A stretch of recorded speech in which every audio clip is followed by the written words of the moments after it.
ሰላም ውድ ቤተሰቦቻችን እንዴት ቆያችሁ? ስፖርት ላውንጅ ላይ ትገኛላችሁ። ከዓለም ዋንጫ ተጠባቂ ጨዋታዎች አስቀድሞ ለሰዓት ያዘጋጀናቸውን ስፖርታዊ መረጃዎቻችንን ይዘን ቀርበናል። በርካታ መረጃዎችን እናነሳለን። በተለይም ፈረንሳይ ከሴኔጋል ስለሚያደርጉት የዓለም ዋንጫ የመጀመሪያ ምድብ ጨዋታ፣ እንደዚሁም ሌሎችም የዝውውር ጉዳዮች የተሰሙ ይገኛሉ። ዛሬ ከማንቸስተር ዩናይትድ፣ ከአርሰናል፣ ከቼልሲ፣ ከሪያል ማድሪድ፣ ከሲቲ፣ ከሊቨርፑል ጋር የተያዙ በርካታ ስፖርታዊ መረጃዎች እየወጡ ነው የሚገኙት። ዓለም ዋንጫ ላይ ትኩረት ያደረጉ ዘገባዎችንም እናደርሳችኋለን። ታዲያ ለቻናላችን አዳዲስ የሆናችሁ ቤተሰቦቻችን ቻናሉን ሰብስክራይብ በማድረግ እንድትተባበሩን እንጠይቃለን። ሰብስክራይበሮቻችን በበዙ ቁጥር በየዕለቱ በጣም ማራኪና አዝናኝ የሆኑ የስፖርት ፕሮግራሞችን በዚህ ቻናላችን ላይ ትከታተላላችሁ። ስለዚህ ሰብስክራይብ በማድረግ እንድታግዙን እንጠይቃለን። በቀጥታ ወደ ስፖርታዊ መረጃዎቻችን እናልፋለን። ሴኔጋል ከፈረንሳይ በሌላ የዓለም ዋንጫ ጨዋታ የታሪክ ግጥምጥሞች የሚያደርጉትን እናነሳለን። ለብሉ ስለዚህ የምድብ የመጀመሪያ ጨዋታ ብቻ ሳይሆን ለዓለም ዋንጫውም የበላይነት ታጭተዋል። ፈረንሳዮች የዲዲዬ ዴሾ ስንብት የሆነው ዓለም ዋንጫ በጥቁር ከዋክብት የተሞላው የፈረንሳይ ብሔራዊ ቡድን ለሶስተኛ ተከታታይ ጊዜ ለፍጻሜ ለመብቃት የሚያደርገውን ጉዞ ዛሬ ይጀምራል። በእርግጥም ለፈረንሳይ ብሔራዊ ቡድን ከወቅታዊ ብቃቷና የከዋክብት ስብስቧ በተጨማሪ ያለፉት ሩብ ዓመታት የዓለም ዋንጫ ጉዞዋ እጅግ ውጤታማ ነው። በእነዚህ ዓመታት ከሰባቱ ውድድሮች በአራቱ ለፍጻሜ በቅቷል። በሪያል ማድሪድ ቤት እንደተጠበቀው አይነት የውድድር ዓመት ያላሳለፈው ኪሊያን ምባፔ ዛሬም የትኩረት ማዕከል ነው። በሁለት የዓለም ዋንጫ ተሳትፎች 12 ጎሎችን አስቆጥሯል። ከእነዚህም ውስጥ ሶስቱ በቀደመው የዓለም ዋንጫ ፍጻሜ አርጀንቲና ብሔራዊ ቡድን ላይ ያስቆጠራቸው ናቸው። የሁለት ጊዜ ሻምፒዮኑ የፈረንሳይ ብሔራዊ ቡድን በዓለም ዋንጫ 18ኛ ተሳትፎ ነው የሚያደርገው። የቴራንጋና ብስት ከ24 ዓመታት በፊት ጃፓን ላይ ያኖሩትን አይረሴ ትዝታ ይዘው የኒው ጀርሲን ጨዋታ ዛሬ ያደርጋሉ። የፔፕ ቲያው ሴኔጋል ስብስቦች በሳዲዮ ማኔ እየተመሩ በአወዛጋቢ ሁኔታ የአፍሪካ ዋንጫውን ባጡበት ዓመት የዓለም ዋንጫ አራተኛ ተሳትፏቸውን ያደርጋሉ። የ34 ዓመቱ ሳዲዮ ማኔ ለሴኔጋል ዛሬ መመኪዋ ነው። ማኔ በ2021 የአፍሪካ ሻምፒዮናን ሀገር በዓለም ዋንጫ በ3 ጨዋታዎች ወክሏታል። የአልናስሩ ተጫዋች በ55 ግቦች የብሔራዊ ቡድኑ የምንጊዜም ከፍተኛ ጎል አስቆጣሪ ነው። ሁለቱ ሀገራት ከዚህ ቀደም 3 ጊዜ የተገናኙ ሲሆን ሁለቱን ፈረንሳይ አሸንፋ በአንዱ ሴኔጋል ባለድል ሆናለች። ጨዋታው ምሽት 4 ሰዓት ሲል ይጀምራል። የዚህ ምድብ ሌላኛው ጨዋታ ሌሊት 7 ሰዓት ሲል ኢራቅን ከኖርዌይ ያገናኛል። ከ28 ዓመታት በኋላ ወደ ዓለም ዋንጫ የተመለሰችው ኖርዌይ ልክ እንደ ማጣሪያ ጨዋታዎቿ ከኮከቧ ኤርሊንግ ሃላንድ ብዙ ትጠብቃለች። ተጫዋቹ ለኖርዌይ ብሔራዊ ቡድን በ50 ጨዋታዎች 55 ጎሎችን አስቆጥሯል። ሀገሩ በትልቅ መድረክ የመጨረሻ ዓለም አቀፍ ተሳትፎዋን ስታደርግ ኤርሊንግ ሃላንድ አልተወለደም ነበር። የአርሰናሉ ማርቲን ኦዴጋርድም ሌላኛው ተጠባቂ ተጫዋች ነው። ሁለተኛ የዓለም ዋንጫ ተሳትፎዋን የምታደርገው ኢራቅ ከዚህ ቀደም ከኖርዌይ ብሔራዊ ቡድን ጋር ተጫውታ አታውቅም። ከጨዋታው ጋር በተያያዘ ግን የሴኔጋል ብሔራዊ ቡድን አሰልጣኝን ጉዳይ እናንሳ። በ2002 በተደረገው የፈረንሳይና የሴኔጋል የዓለም ዋንጫ ጨዋታ በተቀያሪ ወንበር ላይ የነበረው ፓፕ ቲያው አሁን የቴራንጋ አንበሶቹ ዋና አሰልጣኝ ነው። በ23ኛው የፊፋ ዓለም ዋንጫ ተጠባቂ ከሚባሉ ጨዋታዎች መካከል ዛሬ 4 ሰዓት የሚጀምረው የፈረንሳይና የሴኔጋል ጨዋታ አንዱ ነው። በጃፓንና ደቡብ ኮሪያ አማካኝነት በተዘጋጀው የ2002 የዓለም ዋንጫ ላይ በውድድሩ ላይ የዋንጫ ተገማች የነበረውን የፈረንሳይ ብሔራዊ ቡድንን ማሸነፍ በቻለው የሴኔጋል ስብስብ ውስጥ በተጫዋችነት ከነበሩ ውስጥ ፓፕ ቲያው ተጠቃሽ ነው። በዚያ ጨዋታ ቡድኑን ሜዳ ላይ ማገልገል ያልቻለው ፓፕ ቲያው በተቀያሪ ወንበር ላይ በመቀመጥ የቡድን አጋሮቹ የሀገሩ ልጆች በሜዳው ላይ የሰሩት የነበረውን ተአምር ይመለከቱ ከነበሩ ሰዎች መካከል አንዱ ነው። ከ24 ዓመታት ቆይታ በኋላ አሜሪካ፣ ሜክሲኮና ካናዳ በጋራ ባዘጋጁት ዓለም ዋንጫም ፈረንሳይና ሴኔጋል በምድባቸው የመጀመሪያ ጨዋታ ሲገናኙ ፓፕ ቲያው ቡድኑን እየመራ ወደ ሜዳ ይገባል። በአፍሪካ ዋንጫ ፍጻሜ የውዝግቡ መነሻ የነበረው ሰው ሴኔጋልን በዚህ መድረክ እስከምን ድረስ ይወስዳታል የሚለው እንደዚሁ የሚጠበቅ ይሆናል። ከጨዋታው አስቀድሞም ፔፕ ቲያው ስለ ጨዋታው አስተያየት ሰጥቷል። አሜሪካ ያደረገችልን አቀባበል ልዩ ነው የሚል አስተያየት አንስቷል። የሴኔጋል ብሔራዊ ቡድን አሰልጣኝ ፓፕ ቲያው አሜሪካ ላደረገችው አቀባበል ምስጋና አቅርቧል። አሜሪካ ስንደርስ የገጠመን ነገር ሁሉ መልካም ነው። አክለውም በማህበራዊ ሚዲያ ስለሚነገረው ነገር መጠንቀቅ አለብን ሲሉ አሳስበዋል። ኤአይ ከመጣ ወዲህ ዓለም ላይ እየተፈጠረ ያለውን ነገር እናውቃለን። እኛ የተደረገልን አቀባበል የተለየ ነው ሲሉ ጨምረው ተናግረዋል። የሴኔጋል ብሔራዊ ቡድን አሜሪካ ሲገባ የነበረውን ፍተሻ የሚያሳይ ተንቀሳቃሽ ምስል በስፋት ተሰራጭቶ ነበር። ብዙዎች በሰዓቱ ቁጣቸውን አሰምተው የነበረ ቢሆንም የሴኔጋል እግር ኳስ ፌዴሬሽን አሜሪካ ልክ ነው ያደረገችው ለደህንነት ጥንቃቄ ነው ሲል ድጋፉን መስጠቱ እንደዚሁ አይዘነጋም። ከዛ ውጭ ሴኔጋል የተጫዋች ኢሊማን ዲያዬ ለፈረንሳይ ብሔራዊ ቡድን መጫወት ህልሙ እንዳልነበር ተናግሯል። በፈረንሳይ የተወለደውን ዲያዬ የፈረንሳይ ብሔራዊ ቡድን ህልሜ አልነበረም፣ ያ የኔ ታሪክ አይደለም ብሏል። ሴኔጋል 2002 ፈረንሳይ ስታሸንፍ ባላይም ታሪኩ አሁንም በህዝቡ ውስጥ አለ የሚለውን ዲያዬ የዲዩፍ ትውልድ እኛን አነሳስቶናል ብሏል። አክሎም ዓላማችን ግልጽ ነው፣ የዓለም ሻምፒዮን መሆን ነው ያለ ሲሆን ዋንጫውን ወደ አፍሪካ ማምጣት እንፈልጋለን ሲል እንደዚሁ አስተያየቱን ሰጥቷል ከጨዋታው አስቀድሞ። ከዛ ውጭ ከጨዋታው ጋር በተያያዘ ፈረንሳይ ኪሊያን ምባፔ በቋሚነት በጀመራቸው የዓለም ዋንጫ ጨዋታዎች ላይ በመለያ ምት ካልሆነ ተሸንፋ አታውቅም።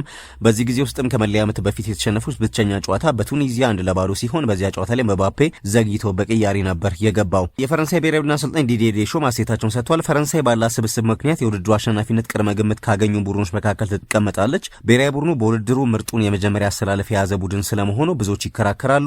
በጥሩ ተጫዋቾች የተሞላው ቡድኑ በተለይም በምባፔ የሚመራው የፊት መስመር አስፈሪ ነው። አሰልጣኝ ዲዲዬ ዴሾ ከፈረንሳይ ብሔራዊ ቡድን ጋር የመጨረሻ ውድድራቸውን ያደርጋሉ።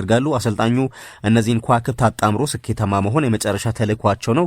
ዲዲዬ ዴሾ ፈረንሳይ ዋንጫ ታሸንፍ እንደሆን ሲጠየቁ የዋንጫ ቅድመ ግምቱ የስፔን ነው፣ በዚህ ጥርጥር የለኝም የሚል አስተያየት እንደዚሁ ሰጥቷል። ከዛ ውጭ የዓለም ሻምፒዮን አርጀንቲናና አፍሪካዊቷ አልጄሪያ የሚገኙበት የምድብ 10 ጨዋታዎችም ይጠበቃሉ።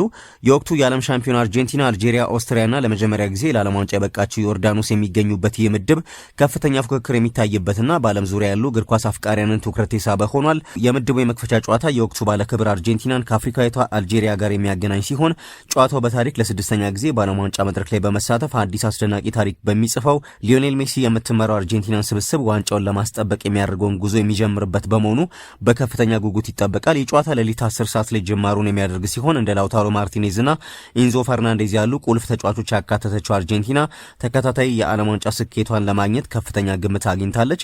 በኳታር ከተዘጋጀው የዓለም ዋንጫ ውድድር ውጭ ሆና የነበረችው አልጄሪያ በአሁኑ ወቅት እንደ ድንቁ የመስመር አጥቂ ሪያድ ማህሬዝና የመሃል ሜዳው ሞተር ኢስማኤል ቤናስር ባሉ ጥራት ባላቸውና ልምድ ባካበቱ ተጫዋቾች ተገንብታ ወደ ታላቁ መድረክ ተመልሳለች። አልጄሪያውያን በዚህ የመክፈቻ ጨዋታ የአርጀንቲና እንቅስቃሴ በመክታትና ጠንካራ መከላከልን ከተሳለ መልሶ ማጥቃት ጋር በማዋሃድ ትልቅ ውጤት ለማስመዝገብ ይፋለማሉ። በዚህ ምድብ የሚደረገው ሁለተኛ ጨዋታ ደግሞ ነገ ማለዳ ጠዋት 1 ሰዓት ላይ የሚደረግ ሲሆን ከ28 ዓመታት ረጅም ጥበቃ በኋላ ለመጀመሪያ ጊዜ ወደ ዓለም ዋንጫ የተመለሰችውን ኦስትሪያን በታሪኳ ለመጀመሪያ ጊዜ በዓለም ዋንጫ መድረክ የምትሳተፈው ዮርዳኖስ ጋር ያገናኛል።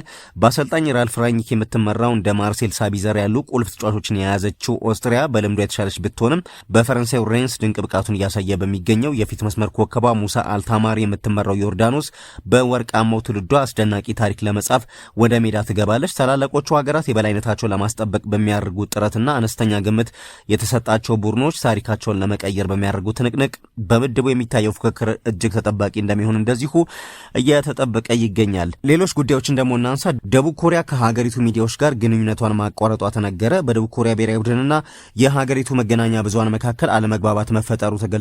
ዓለም ዋንጫውን ለመዘገብ ወደ ሜክሲኮ ያቀኑ የሀገሪቱ ጋዜጠኞች ሰን ላይ መቀለዳቸው አለመግባባት ፈጥሯል። ጋዜጠኞቹ እርስ በርስ ያደረጉት የግል ንግግር ድምጽ ቅጂ በድንገት መውጣቱ በማህበራዊ ሚዲያ መነጋገሪያ ሆኖ ነበር። በወጣው የድምጽ ቅጂ ጋዜጠኞቹ ሰን ሲሮጥ ወታደር ይመስላል፣ ግን ወታደራዊ ግዴታውን እንኳን አልተወጣም ሲሉ ቀልደዋል።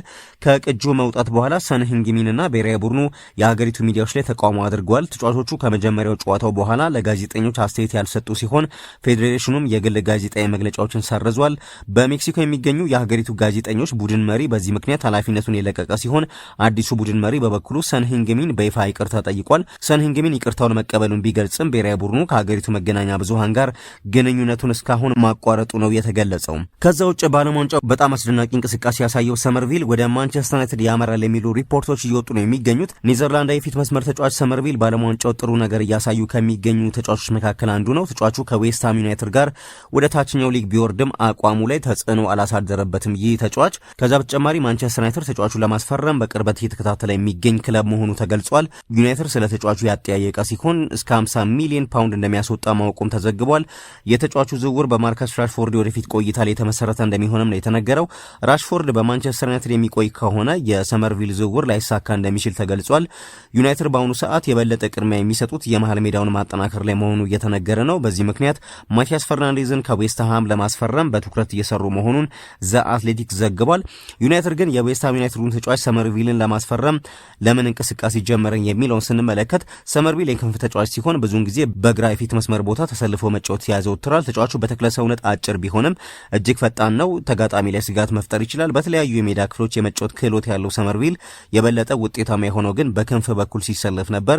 ኔዘርላንዳዊ ሰመርቪል ጃፓን ላይ ያስቆጠረው ጎል ስለሱ ያጫወት ባህሪ በደንብ የገለጸ ነው። ተጫዋቹ በክንፍ በኩል ይዞ የሚሄደውን ኳስ ወደ ኋላ ቆርጦ በመመለስ ወደ ጎል መሞከር ያስደስተዋል። ሰመርቪል ስኬታማውን ጊዜ ያሳለፈው በ2023/24 የውድድር ዓመት ሲሆን በ43 ጨዋታ 19 ጎል አስቆጥሮ 9 አሲስት ያደረገበት ዓመት ነበር። ሌላኛው ጉዳይ ቱኒዚያ አሰልጣኝ መቅጠሯ ተሰምቷል። በዓለም ዋንጫ የመክፈቻ ሽንፈት የገጠመው የቱኒዚያ ብሔራዊ ቡድን አሰልጣኙን ማሰናበቱ ይታወሳል። ሰሜን አፍሪካዊቷ ሀገር ቱኒዚያ በአሁኑ ሰዓት አዲስ አሰልጣኝ በኃላፊነት ሾማለች። ቱኒዚያ ፈረንሳይን አሰልጣኝ ሃርቭ ሬናርድን በኃላፊነት መሾሟም ተገልጿል። አሰልጣኝ ሃርቭ ሬናርድ የዓለም ዋንጫ 55 ቀናት ሲቀሩት ነበር ከሳዑዲ አረቢያ ብሔራዊ ቡድን ጋር የተለያዩት። ይሁን እንጂ አሰልጣኙ አሁን በውድድሩ መሃል የቱኒዚያ ብሔራዊ ቡድንን ተረክበው ወደ ስፍራው ማምራታቸው እየተዘገበ ይገኛል። ኤሲ ሚላን የቀድሞው የማንቸስተር ዩናይትድ አሰልጣኝ ሩበን አሞሪምን በ3 ዓመት ኮንትራት መሾሙን ይፋ አድርጓል። አሞሪም በእግር ኳስ ሕይወት ሙሉ አብረው የሚኖሩ ምኞቶች አሉ። ኤሲ ሚላንን ማሰልጠን ደግሞ ሁልጊዜም ከኔ ምኞት አንዱ ነበር። ይህ ክለብ ምን ማለት እንደሆነ በትክክል አውቃለሁ ሲል ተናግሯል።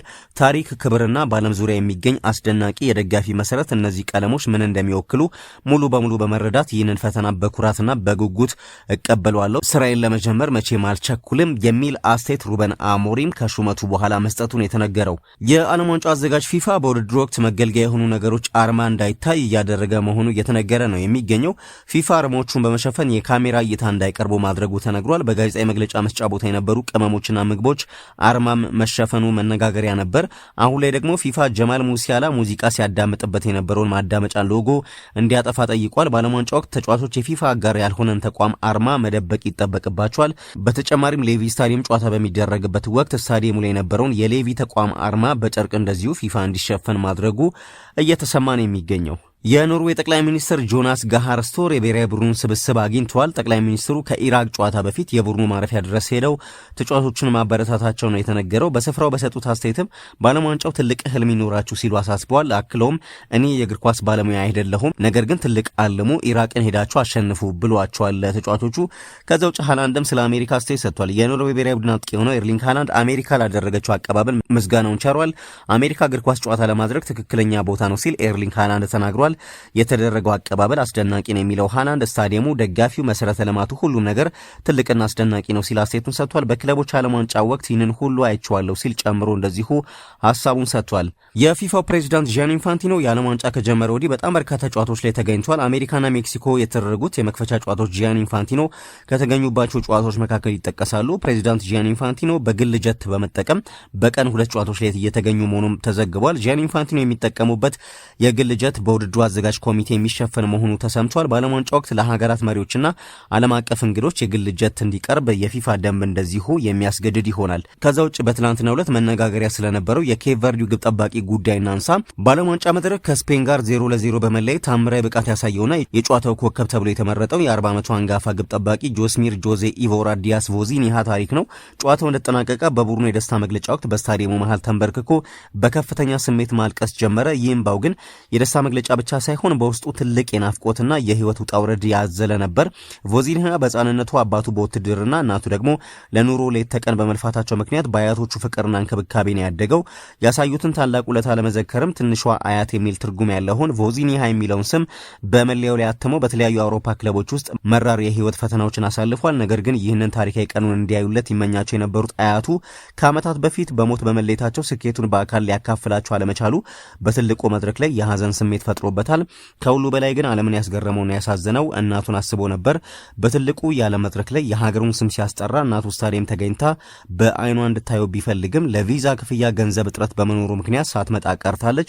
በቢሊዮን ዶላር በሚያንቀሳቅሰው የእግር ኳስ ዓለም ውስጥ በአንዲት እናትና ልጅ ፍቅር መካከል የገንዘብ እጥረት ያስከተለው ይህ እውነታ በሚሊዮን የሚቆጠሩ ሰዎችን ልብ የነካ ሲሆን በዚህም በአንድ ምሽት ብቻ የግብ ጠባቂው የኢንስታግራም ተከታዮች ቁጥር ወደ 5 ሚሊዮን አድጓል።